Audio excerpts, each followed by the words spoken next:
Hello, dear English learner. I hope that you are doing well by the grace of Almighty God, and I hope that you enjoy your free time in this moment. But right now, I'm sitting here at my visual field and making this video only for my English practicing purpose. So, dear friends, don't waste your time. Just practice your English language like me. Actually, I have come here to visit my place, and I thought that I should make a video. So that's why right now I'm making this video and practicing my English language. So actually, if you are a beginner or if you want to learn English language, don't waste your time.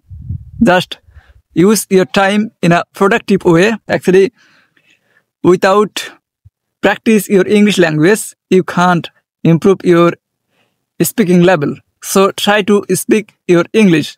Actually, if you don't have enough time to speak your English, you can record yourself only 1 minute and you can develop your English speaking level.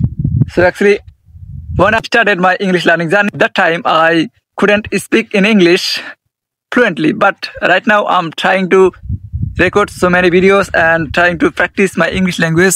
And I realized that my fluency is developing day by day. So dear friends, don't waste your time. Just use your time in a productive way. If you are a beginner or if you want to learn English language, just record yourself and practice your English.